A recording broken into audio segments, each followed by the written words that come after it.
Assalamualaikum warahmatullahi wabarakatuh. Selamat sore dan salam sejahtera untuk kita semua. Pada mata kuliah biomolekuler kali ini, kita akan membahas mengenai asam amino dan epigenetik. Nah, apa itu asam amino? Sebelumnya, di sini ada sebuah ayat dari Quran Surah As-Fussilat ayat ke-53 yang artinya kami akan memperlihatkan kepada mereka tanda-tanda kebesaran kami di segenap penjuru dan pada diri mereka sendiri. Sehingga jelaslah bagi mereka bahwa Al-Quran itu adalah benar. Tidak cukupkah bagi kamu bahwa Tuhanmu menjadi saksi atas segala sesuatu? Nah, jadi ayat ini secara tidak langsung menggambarkan apa yang akan saya jelaskan terutama pada materi asam amino dan epigenetik ini. Nah, ini adalah saya review ulang kembali mengenai asam amino. Jadi asam amino itu tersusun atas basa nukleotida ya, yang mana kita ketahui basa nukleotida itu ada 4 ya, ada 4 yaitu ada urasil, ada sitosin, ada U, C, timin, dan lain-lain ya. Nah, nanti 3 buah kodon dari masing-masing basa nitrogen ini akan menyusun satu asam amino yang khusus. Di mana kita bisa lihat di sini asam amino tersebut bisa dilihat di sini ada alanin, arginin, asparagin, aspartat, sistein, dan lain sebagainya. Ini sudah kita pelajari pada materi sebelumnya. Nah, ini adalah struktur dasar dari asam amino.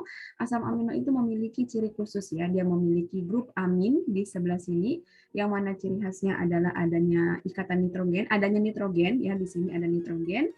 Kemudian dia memiliki gugus karboksil di sini, dan di sini adalah side chain-nya. Side chain inilah yang nanti akan menentukan tipe-tipe dari tiap asam amino, gitu ya. Nah, asam amino ini kenapa penting untuk dipelajari? Karena asam amino merupakan penyusun dari protein.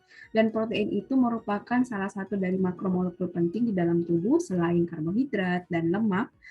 Dan protein ini selain fungsi utamanya adalah sebagai komponen penyusun hormon, enzim, neurotransmitter, propulsor, dan lain-lain. Jadi kalau kayak karbohidrat fungsi utamanya sebagai sumber energi, lipid fungsi utamanya sebagai tempat penyimpanan energi, kalau protein fungsi utamanya adalah sebagai komponen penyusun banyak hal di dalam tubuh kita ya. Walaupun dalam keadaan darurat nanti protein juga bisa digunakan sebagai sumber energi. Nah, pada proses pembentukan protein ini atau asam amino secara spesifik, kode-kode atau cetakan yang dibawa oleh setiap sel itu disimpan di dalam DNA. Ya, ingat kembali proses transkripsi dan translasi pada DNA. Jadi cetakannya disimpan di dalam DNA. DNA itulah yang diturunkan dari orang tua kita kepada kita. Dan nanti setiap sel di tubuh kita akan memiliki cetakan DNA yang sama. Kemudian DNA tadi akan mengalami proses transkripsi translasi, akan membentuk asam amino. Namun kadangkala terjadi yang namanya modifikasi pada proses pembentukan asam amino tersebut. Dan modifikasi ini tidak berkaitan dengan DNA. Jadi sebagai makhluk hidup tingkat tinggi, kode genetik manusia itu sangat dijaga oleh tubuh, sehingga kemungkinan terjadinya mutasi pada kode genetik sangat kecil. Tapi ada peluang terjadinya modifikasi pasca pembentukan DNA. Jadi pada proses transkripsi translasi di mana terjadi pembentukan asam amino dari cetakan DNA itu dapat terjadi modifikasi ya di situ. Walaupun tubuh kita sebenarnya sudah punya sistem tersendiri yang mampu mengecek dan meminimalisir modifikasi, tapi kembali kepada pola hidup, dan pola hidup manusia itu dapat meningkatkan potensi modifikasi. Nah, modifikasi inilah yang kita kenal dengan nama epigenetik.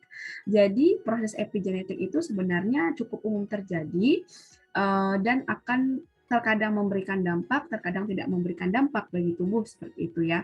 Tetapi memang ilmu di bidang epigenetik ini lumayan berkembang sekitar 20 tahun terakhir karena memang banyak ditemukan misalkan di masyarakat modern sekarang penyakit-penyakit yang terkait dengan metabolik. Sementara mungkin di generasi kakek nenek kita dulu tidak banyak kita temukan orang-orang yang menderita penyakit-penyakit sindrom metabolik, sehingga salah satu suspek yang dicurigai sebagai penyebab munculnya beragam penyakit-penyakit baru seperti kanker, sindrom metabolik, dan lain sebagainya adalah adanya modifikasi epigenetik.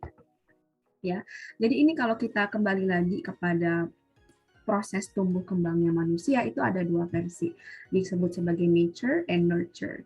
Nature itu adalah bawaan yang merupakan faktor genetik ya, yang diturunkan dari orang tua kepada anak. Ini kita udah nggak bisa protes. Jadi ketika nature atau genetiknya kita kulitnya gelap ya gelap, kulitnya putih ya putih, seperti itu. Kalau nurture itu adalah lingkungan yang akan mempengaruhi bagaimana pola perilaku kalau pada manusia atau bagaimana pola berkembangnya sel-sel dalam tubuh kita. Nah, ini sangat terkait sekali dengan bagaimana kita melakukan kehidupan sehari-hari, seperti dari tipe diet yang kita lakukan, apakah kita aktif, apakah kita tipikal yang lebih suka jarang bergerak, dan sebagainya. Jadi ini adalah nurture yang mungkin akan mempengaruhi bagaimana tubuh kita memproduksi berbagai macam protein di dalam tubuh. Nah, epigenetik itu secara harfiah artinya perubahan tambahan pada sequence gen. Jadi ini adalah suatu cabang ilmu yang akan mempelajari bagaimana perilaku dan lingkungan eksternal, ya, kata kuncinya lingkungan eksternal, yang dapat memberikan dampak terhadap kerja dari hasil proses sintesis asam amino oligen. Jadi kata kuncinya di sini adalah dia berperan pada proses dia terjadi dia merupakan modifikasi yang terjadi pasca gen membentuk asam amino, seperti itu. Jadi pada proses itu tadi, transkripsi, translasi. Dan kabar baiknya adalah epigenetik ini dapat balik atau reversible karena dia tidak mengubah DNA. Dia tidak akan mengubah struktur cetakan DNA kita, dia hanya terjadi perubahan pada saat pembentukan asam amino dan bisa diubah, bisa diperbaiki. Jadi ini kabar baiknya, gitu ya. Terdapat 3 jenis epigenetik yang dikenal saat ini, ada metilasi DNA, modification histone, dan RNA associated silencing atau non-coding RNA. Jadi memang ini sangat terkait sekali dengan biomolekuler ya tentang epigenetik. Meskipun ilmunya cukup baru, tapi sebenarnya dalam kehidupan sehari-hari, terutama dalam perkembangan penyakit, sudah banyak sekali kita lihat dampak dari epigenetik ini, seperti itu ya. Mungkin sekian dulu materi singkat pengenalan epigenetik. Semoga bermanfaat. Assalamualaikum warahmatullahi wabarakatuh.